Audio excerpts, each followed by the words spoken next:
kakampi tayo sa US, we are pawns of the US.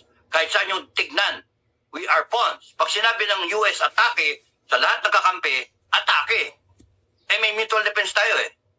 Pero tayo, sabihin natin sa US, atake, we've got your back. Yun lang lagi sasabihin nila. At saka merong Congress. Kaya nga ang sa akin, gusto nyo testingin ng Amerikano? Gusto nyo testingin? Madali. Sabihin mo lang, president to president. O kaya, defense to defense. Yung counterpart. Baguhin natin yung Article 5 ng Mutual Defense Treaty. Let's update it. From armed attack, gawin natin and or. And or, ibig sabihin kahit anong mangyari. Armed attack or hostile aggression. Define mo yung hostile aggression doon.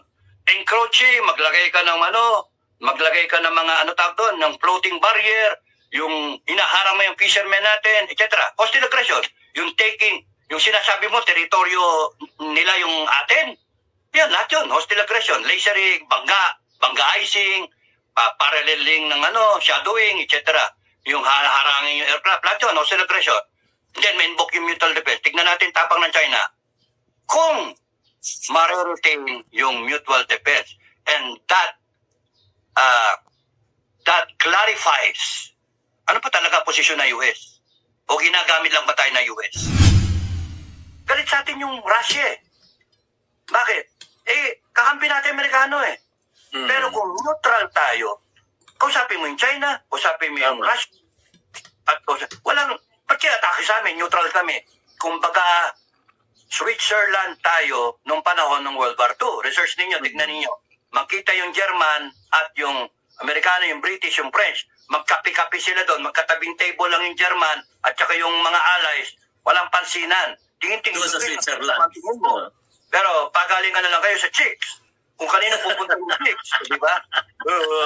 Papakit yung mga Amerikano. So ganun yung neutral. Ganun din sa atin. Magkagera kayo sa Asia. Wala kayo pakialam sa inyo. Ang pakialam namin Pilipino. Bansa namin. Ayaw namin maging Ukraine. Armed Forces, PNP. Gusto nyo ba maging Ukraine yung bansa natin? Gusto nyo ba maging Gaza yung bansa natin? Israel? Bomba, and then what? Tapos magmamount yung patay. And then, pagka naubos yung Armed Forces, magko-call to active duty kayo ng mga reservists? Gusto nyo mangyari yun? Ako, ayoko. Yung mga MUP natin, ayaw. Lalaban tayo ng patayan, oo, ubusan. Papatay kami ng marami. Ako, kaya kong patayin mas maraming kalaban. Kakayanin ko. Ano ba naman yun? Kahit walang medalya, okay lang. Pero hanggat may iwasan, kasi hindi naman sila, yung mga kapwa Pilipino natin, mga sanay pumatay, mga sanay maghirap, bibit-bitin natin sila sa gera. Mali. Dapat isipin ninyo, yung mga kababayan natin, tayo kaya natin depensahan yung sarili natin. Yung kababayan natin, hindi pa kaya.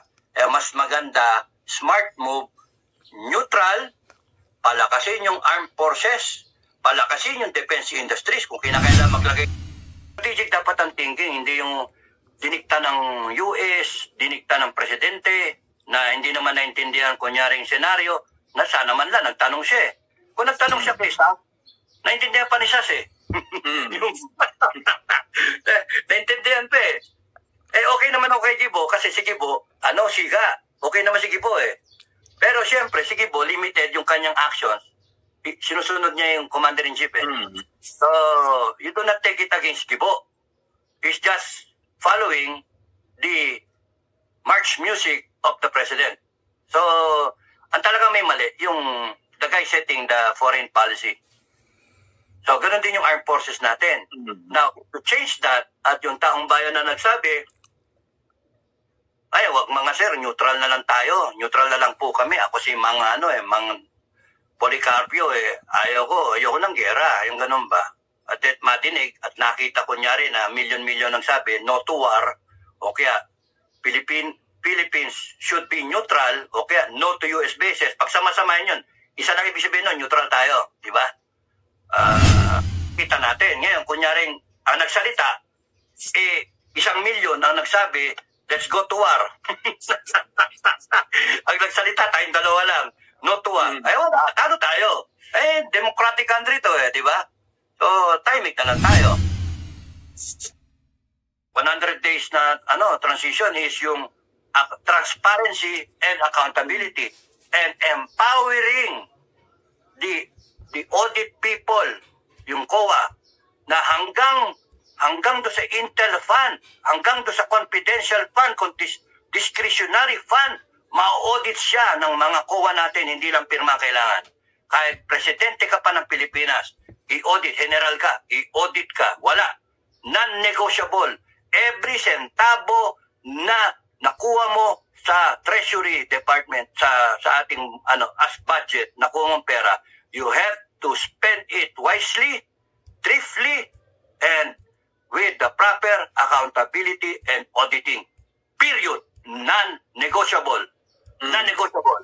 Kaya kung kayo sa transition team, council, kung doon tayo pupunta sa option 6, non-negotiable yon.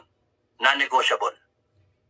Lahat ng pera ng taong bayan, audited. Wala akong pakialam na sabihin nyo, hindi, secret yan kasi, discretionary yan. No. It breeds corruption. Kahit presidente down the line.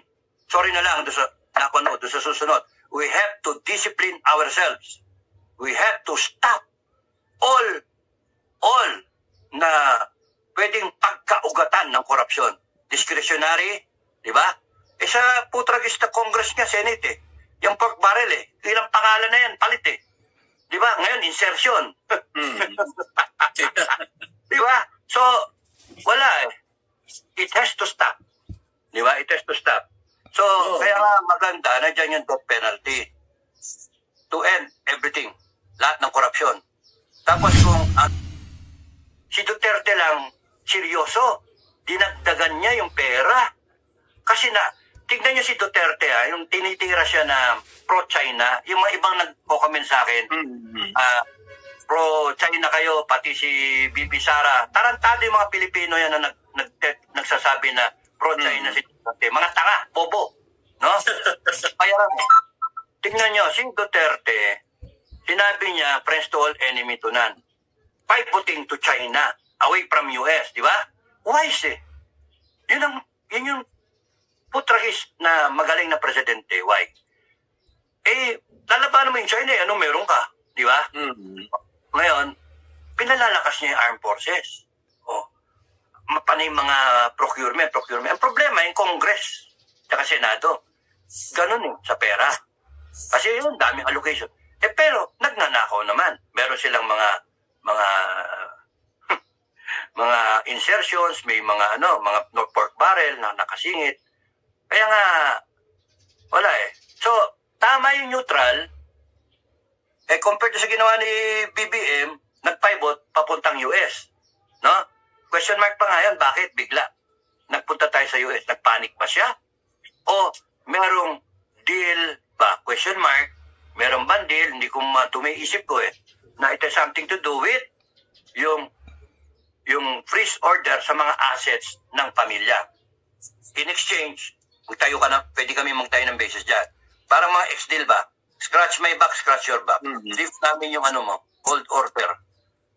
Kasi bigla tayo nag-pivot. Ngayon, mga basis na. Di ba? Hi guys, magandang araw po sa inyo lahat. Ito naman pong muli ang inyong lingkod, si DIY KKB Informative. At episode 4 na po tayo.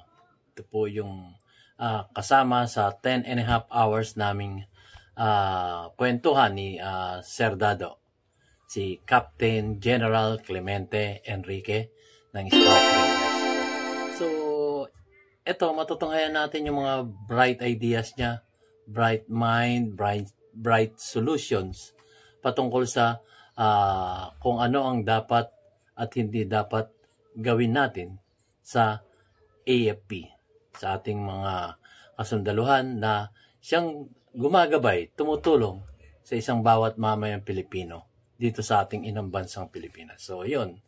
Maganda po ang kanilang mga sinumpaang tungkulin ng ating mga magigiting na AFP. So, dito, sinasabi niya kung paano bibigyan ng karapat-dapat na budget at kung ano ang dapat nilang gawin at hindi dapat gawin. So magaganda po. Panoorin nyo po ito. At dito rin, amin pong pag-uusapan kung ano ang dapat gawin naman ng taong bayan. Tayo ba ay kailangan pumalsada o tayo ay dito na lamang po sa social media? Sa ganang akin, pwede naman po parehas. Pwedeng pumunta sa kalsada at pwede rin naman yung walang kakanyang pumunta sa kalsada ay dito tayo sa social media. So, yun po.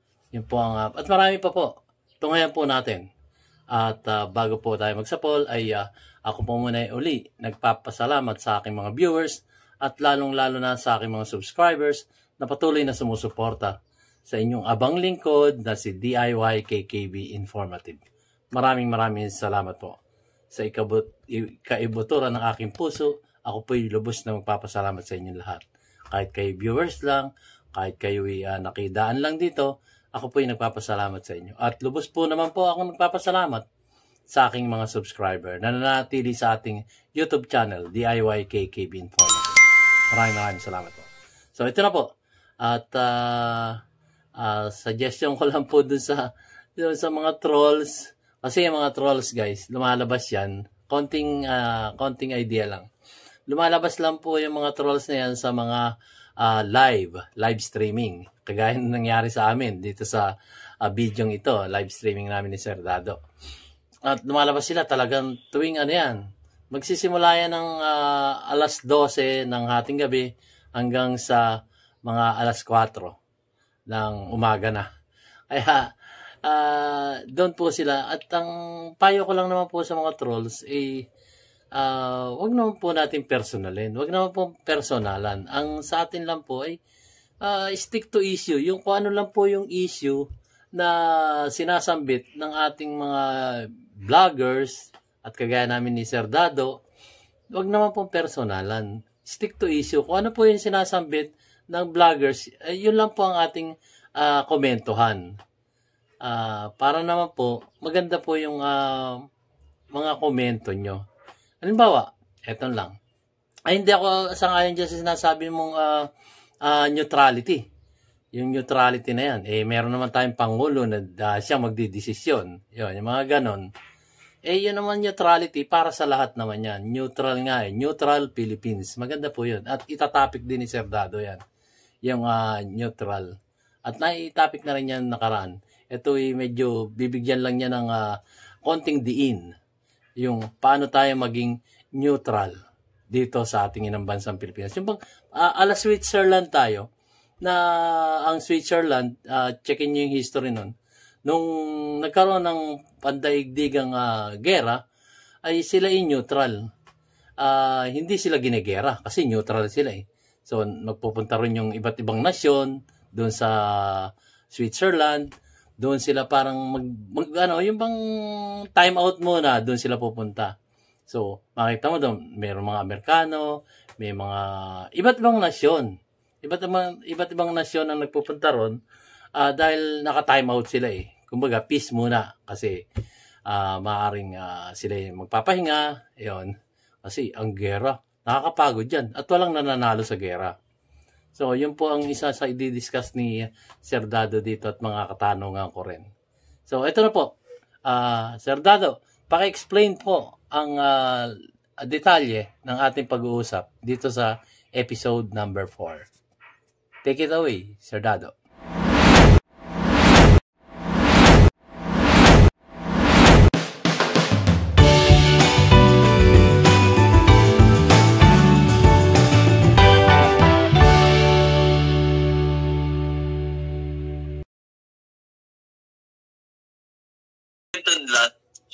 Look, okay, ilan ang gagawa nun? 100,000? Dami na yung 100,000, ha? Kung espasyo ang pinag-usapan. Pero kung espasyo ng internet, ang konti nun. Yun. The internet can accommodate millions of Filipinos. Tama.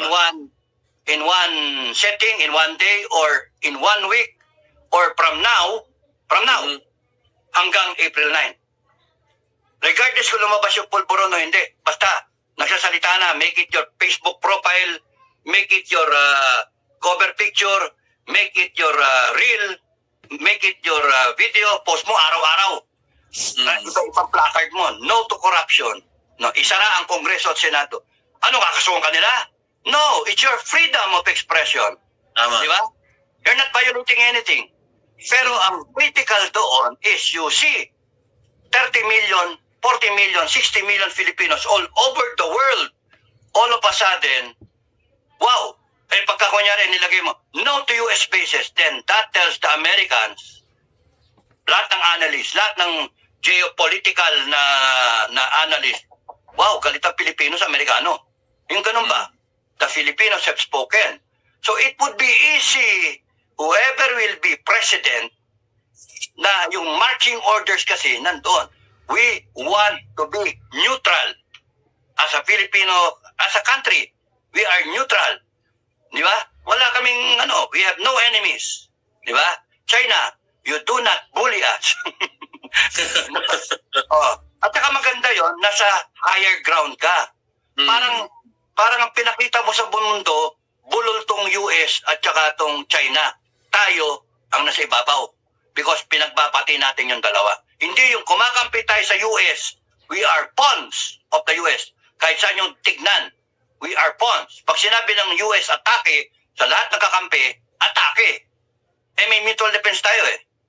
Pero tayo, sabihin natin sa US, atake, we've got your back. Yun lang lagi sasabihin nila. At saka merong Congress. Kaya nga ang sa akin, gusto nyo testingin ng Amerikano? Gusto nyo testingin? Madali. Sabihin mo lang, president to president. O kaya, defense to defense. Yung counterpart. Baguhin natin yung Article 5 ng Mutual Defense Treaty. Let's update it. From armed attack, gawin natin and or. Ibig sabihin kahit anong mangyari. Armed attack or hostile aggression. Define mo yung hostile aggression doon. Encroaching, maglagay ka ng mga doon, ng floating barrier, yung inaharang mo yung fishermen natin, etc. Hostile aggression. Yung taking, yung sinasabi mo, teritoryo nila yung atin. Yan, lahat yun. Hostile aggression. Lasering, bangga-icing, paralleling ng shadowing, etc. Yung harangin yung aircraft. Lahat yun, hostile aggression. And then, ma-invoke yung mutual defense. Tignan natin tapang ng China. Kung ma-retain yung mutual defense. And that clarifies ano pa talaga posisyon ng US? O ginagamit lang ba tayo ng US? As a pawn. As a cannon fodder. No? As pambala ng kanyon. So, malaman natin. Ngayon, kung ayaw nilang idagdag yun, bye-bye. Tapos, ang mutual defense. Yeah, that's 1 year para ma-effect. And then, tapos ang US bases. So, butas ngayon yung kanyang island chain. Hindi, actually, hindi butas eh. Kompleto na nga eh. Dinagdag lang tayo eh. Pero, neutral tayo. Now, if we're going to declare neutrality nga, then we better shape up and make our armed forces very strong. Diba? Make price yung neutrality. Make price din yung magiging ano ka sa Amerikano. Alay ka na Amerikano. Pagka napira ka, na kaalay may Amerikano, kung sino awayin yan, kaaway natin. So how can you now make a deal with the Russians as a country to beef up our agricultural production na fertilizer, government to government, kunin mo siya at cost at siyang i-subsidize mo yung farmers natin. Nada. Galit sa atin yung Russia eh. Bakit? Kakampi natin Amerikano eh. Pero kung neutral tayo, kausapin mo yung China, kausapin mo yung Russia, at ba't kaya atake sa amin, neutral kami? Kumbaga, Switzerland tayo nung panahon ng World War II. Research ninyo, tignan ninyo. Magkita yung German at yung Amerikano, yung British, yung French. Magkapi-kapi sila doon, magkatabing table lang yung German at saka yung mga allies, walang pansinan. Tingin-tingin sa Switzerland. Pero pagaling ka na lang kayo sa chicks. Kung kanino pupunta yung chicks, di ba? Papakit yung mga Amerikano. So ganun yung neutral. Ganun din sa atin. Magkagera kayo sa Asia, wala kayong pakialam sa inyo. Ang pakialam namin Pilipino. Bansa namin. Ayaw namin maging Ukraine. Armed Forces, PNP. Gusto nyo ba maging Ukraine yung bansa natin? Gusto nyo ba maging Gaza yung bansa natin, Israel? Bomba, and then what? Tapos magmamount yung patay. And then, pagka naubos yung armed forces, magko-call to active duty kayo ng mga reservists? Gusto nyo mangyari yon? Ako, ayoko. Yung mga MUP natin, ayaw. Lalaban tayo ng patayan, oo, ubusan. Papatay kami ng marami. Ako, kaya kong patayin mas maraming kalaban, kakayanin ko. Ano ba naman yun? Kahit walang medalya, okay lang. Pero hanggat may iwasan, kasi hindi naman sila yung mga kapwa Pilipino natin, mga sanay pumatay, mga sanay maghirap, bibit-bitin natin sila sa gera. Mali. Dapat isipin ninyo yung mga kababayan natin. Tayo kaya natin depensahan yung sarili natin. Yung kababayan natin, hindi pa kaya. Mas maganda, smart move, neutral, palakasin yung armed forces, palakasin yung defense industries. Kung kinakailangan maglagay tayo ng steel mill dito, gawin natin na binenta ni Boy Benta, FBR. Tapos nun, ayusin natin yung mga mine na kakailanganin doon, yung iron ore, etc. Kung wala tayo nun, kung ano yung meron tayo, iswap natin sa ibang bansa. Yung ganun ba? Palitan. Trade tayo yung in-kind, no? Padala kitang 100 na tonelada, padalan mo ako ng 110 na tonelada. So, i-cost lang natin kung magkano. Pero meron tayong mga resources na pwedeng kailangan ng ibang bansa. Yun yung natin, para babalik sa atin. So, we can put up our own steel mill para makagawa tayo ng sarili nating mga gamit. Hindi na tayo mag-i-import ng mga kailangan natin. And then, gamitin natin yung mga scientists natin, yung mga sayang sila. So, bili ka ng isang jet o isang tangke na heavy tank na so ngayon wala sa utak ng ating armed forces yung mga heavy tank na yan. Pero subliminally, kung ang bawat probinsya meron yan, mga 20 na muna, 20 sa 81, 1,600 kagad yon kailangan. So it can be an industry. Tama? Basta may bakal tank. Bumili ka ng isa, kalasin natin. Okay makipag-arrange tayo. Kunyari sa Israel, magaling yung battle tank nila. Kausapin natin, set up ka dito, ganun-ganun tayo, technology transfer, through kami Pilipinas, lumaki yung steel mill, may pondo yung armed forces, ginawa, GOCC, i-manage yun, may trabaho, and then, padala mo, 20 sa Region 2, 20 Region 1, 20 Region 3, 20 muna. And then, dadagdagan ulit hanggang 100 na, nandun naka-stockpile na. Okay. Meron ba nagko-consider sa atin ng fuel reserves? Wala. Meron ba tayong fuel reserve? Question mark. So the next guy na running the country, you look strategically, no? Food reserves, stockpiles natin, oil reserves. Because hindi mag-halt yung economy natin kung walang oil, kung walang mga raw materials, no? Nako. Strategic thinking. Okay, forward-looking, foresight. Kung kunyari may lumusog sa atin, at least kung na-train natin yung mga tao natin, lalaban. Di ba? Kahit wala yung mga racket-racket na yan, wala yung mga Kasi yung gera naman, in an unconventional warfare na scenario, yung theater mo is unconventional warfare, walang magagawa ang isang superpower, matatalo ang isang superpower in an unconventional warfare scenario. Vietnam is an example. Talo US sa Vietnam. Bye-bye. Afghanistan is an example. Di ba? Bye-bye. Ano sila Ang dami namamatay. Wala nangyayari. Di ba? Iraq is an example. Superpower ang US. Pero wala Inayawan niya Why? Because attrition niya is very expensive to maintain a foreign force. So if the thinking natin is neutral tayo, in the event na atakihin tayo, it will be hard for them to maintain a 2 million strong armed forces here because of the supply line, di ba? So, strategic dapat ang thinking, hindi yung dinikta ng US, dinikta ng presidente, na hindi naman naintindihan kunyaring senaryo, na sana man lang, nagtanong siya Kung nagtanong siya kay Sas, naintindihan pa ni Sas Yung... Naintindihan pa eh. Okay naman ako kay Gibo kasi si Gibo, siga. Okay naman si Gibo eh. Pero siyempre, si Gibo, limited yung kanyang action. Sinusunod niya yung Commander-in-Chief eh. So, you do not take it against Gibo. He's just following the march music of the President. So, ang talagang may mali, yung the guy setting the foreign policy. So, ganun din yung armed forces natin. Now, to change that, at yung taong bayan na nagsabi, ay, wag mga sir, neutral na lang tayo. Neutral na lang po kami. Ako si Mang Policarpio ayoko ng gera, yung ganun ba? At madinig, at nakita ko nyari na milyon-milyon ang sabi, no to war, o kaya Philippines should be neutral, o kaya no to US bases. Pag sama-samahin yun, isa lang ibig sabihin nun, neutral tayo, di ba? Kita natin. Ngayon, kunyaring ang nagsalita, 1 milyon ang nagsabi, let's go to war. Ang nagsalita, tayong dalawa lang, no to war. Ay, wala, talo tayo. Democratic country to di ba? So, timing na lang tayo. And good luck sa mga kababayan natin na tahimik lang.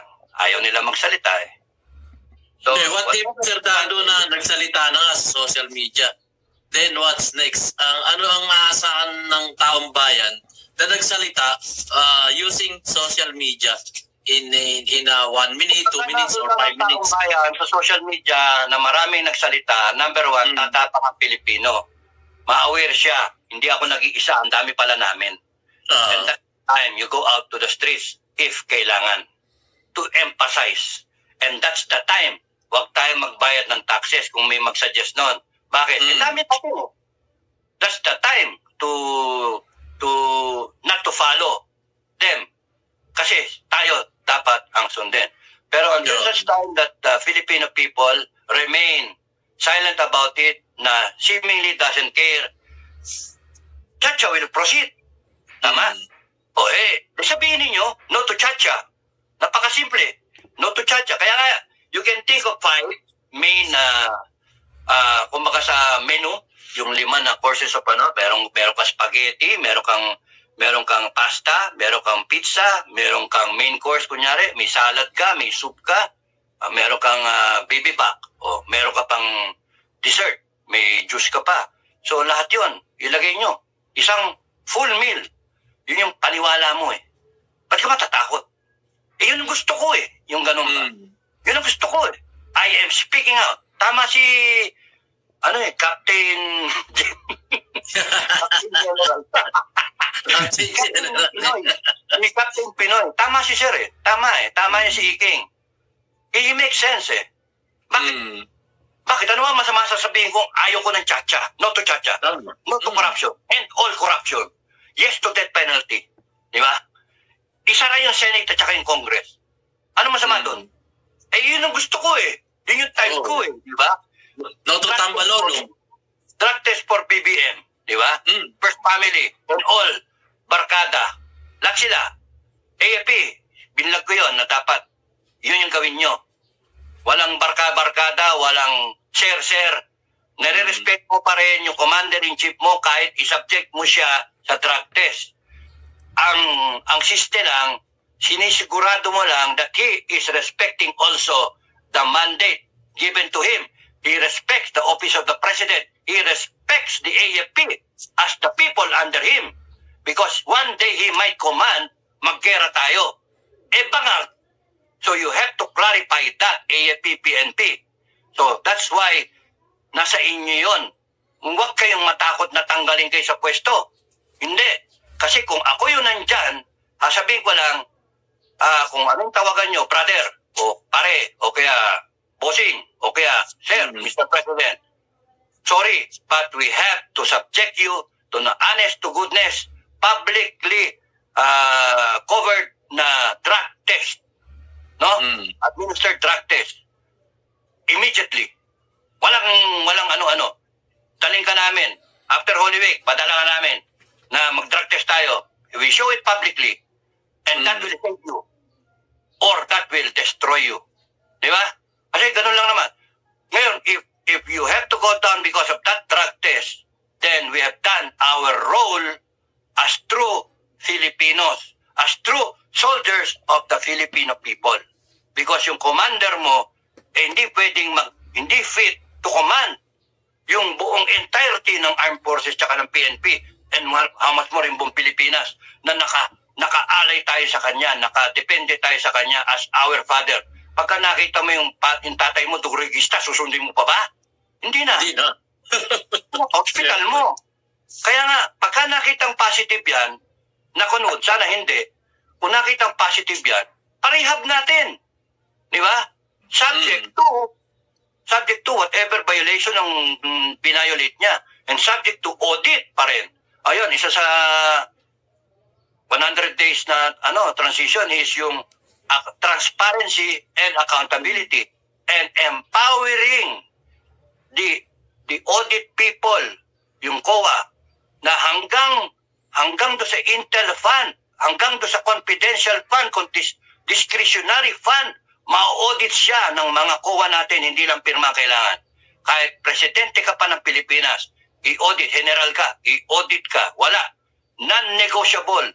Every centavo na nakuha mo sa Treasury Department, sa ating as budget, nakuha mong pera, you have to spend it wisely, thriftily, and with the proper accountability and auditing. Period. Non-negotiable. Non-negotiable. Kaya kung kayo sa transition team, council, kung doon tayo pupunta sa option 6, non-negotiable yon. Non-negotiable. Lahat ng pera ng taong bayan, audited. Wala akong pakialam na sabihin nyo, hindi, secret yan kasi, discretionary yan. No. It breeds corruption. Kahit presidente down the line. Sorry na lang, doon sa susunod. We have to discipline ourselves. We have to stop all na pwedeng pagkaugatan ng korupsyon. Discretionary, di ba? Sa putragista Congress nga, Senate yung pork barrel ilang pangalan na yan, palit di ba? Ngayon, insertion. Di ba? So, wala It has to stop. Di ba? It has to stop. So, kaya nga maganda, nandiyan yung death penalty to end everything. Lahat ng korupsyon. Tapos kung ang detalye lang, non-negotiable din yun. Sa akin, non-negotiable yun. Kasi, kitang-kita naman yung nakaraan na 38 years Ilan yung nawala? Kung kwentahin nyo nga, ilan yung nawala? Kung 2 trillion ang nawawala, o 40%, computing nyo lahat ng budget, mula noon hanggang ngayon, 38 years.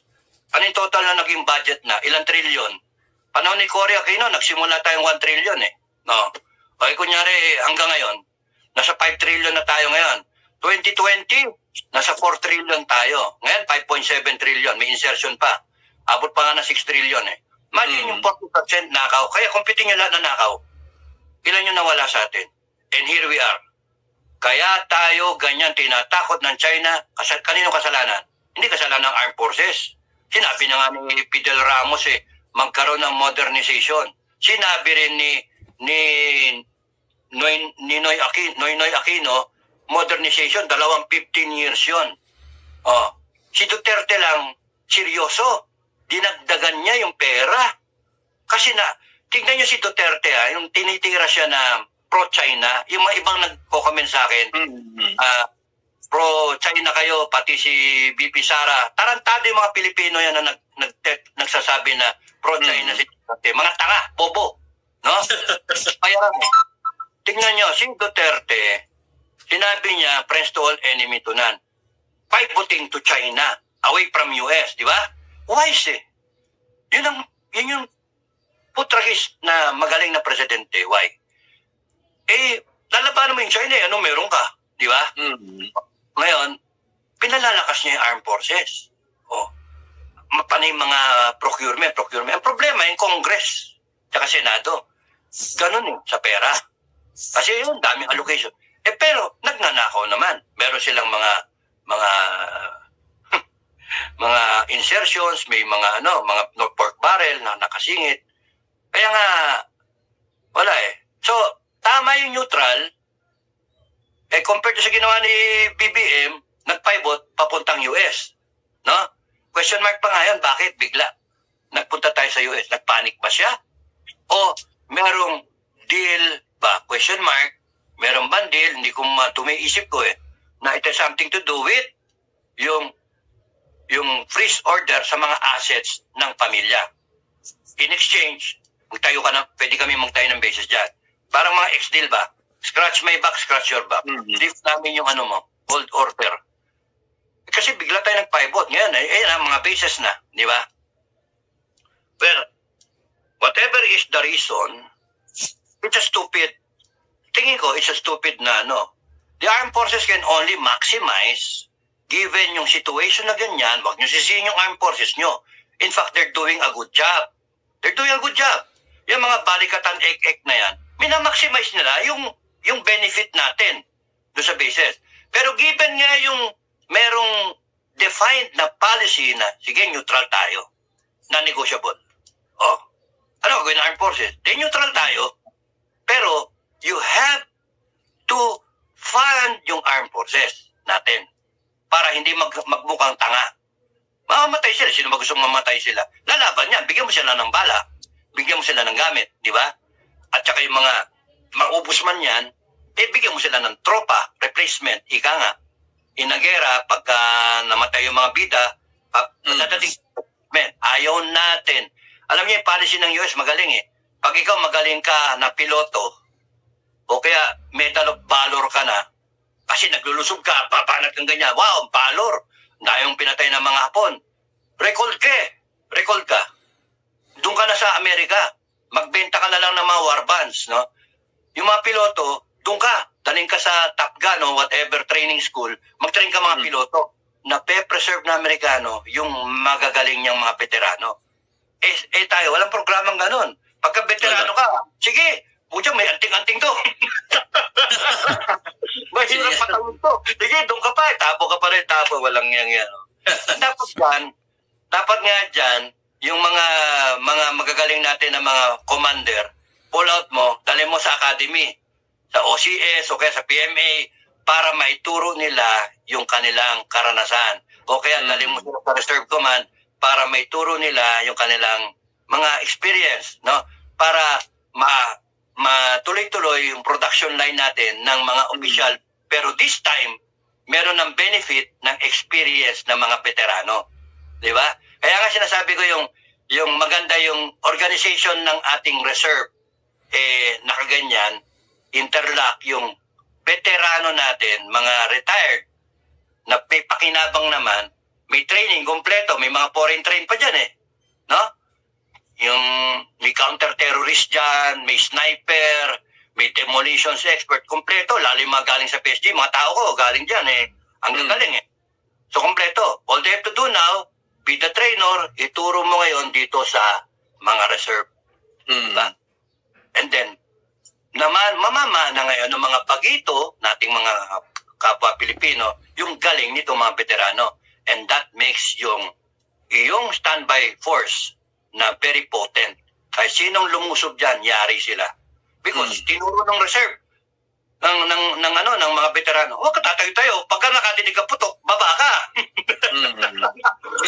Tingin kayo, alam ko sa galing putok. Tatamaan ka dito. May sniper basta unang putok, dapa ka. Ang ganon. Matututo yung mga tropa. Pagka pagito ka, tatanga-tanga ka nakadinig ka ng putok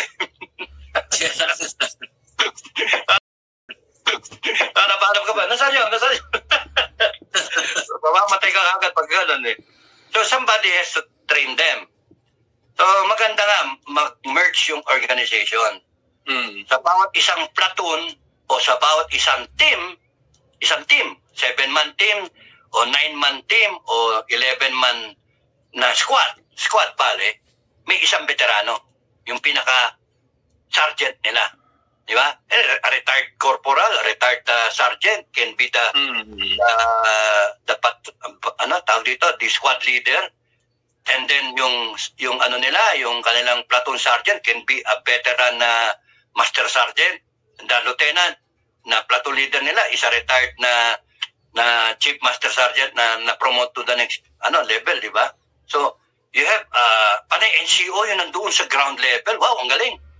Very important yun. And then lalagay mo lang yung agenda na saan ka dapat bihasa? Marksmanship, yung isang bala, isang kalaban. Yung ganun ba? Tapos yung hand-to-hand combat, di ba? Na kutsilyo lang, kaya. And then yung kanyang mindset, yung kanyang psychological framework na hindi siya mangangambang kumatay, yung pumatay, or yung papanaginipan niya, no? Kasi may mga ganun eh. Yung magbabangungot pa eh. After the first year, magbabangungot pa. Parang ka ba? Hindi makuha ng konsensya ba? Kasi nagko-conflict yung upbringing dun sa tinuro sa military training. Ko-conflict eh. Huwag ka pumatay, commandment, tapos nun yung pumatay ka para mag-survive ka. Pumatay ka dahil sa mission. So may conflict sa utak, ikot-ikot yun. Kakatao eh, pagka hindi maanin, madres. Back to you. Sir, ito nga, yun, narinig natin. Natunghayan na po natin yung ating episode 4 at isusunod po natin episode 5. So ito, more particularly sa mga AFP at yung dapat at hindi dapat gawin ng ating mga nanunungkulan sa gobyerno. Give funds. Yun nga naman sila yung nagtatanggol sa atin tapos iniipit nyo yung pera. Diba? Kaya napakalungkot po ng nangyayari sa ating kongreso. Yung kanilang mga binibigay na budget, yung iba di umano, sabi nga ng iba, binubulsa lang yun ng binubulsa. Kaya merong ang siyang 100-day transition si Sir Dado. At yun napanood nyo na nakaraan. So, hanggang dito na lamang po guys. At maraming salamat po sa inyong panonood sa aking mumunting YouTube channel, DIY KKB Informative. At maraming salamat din po sa aking mga viewers at subscriber. Maraming salamat po. Thank you for watching. Like and share na po guys. So, see you on my next vlog.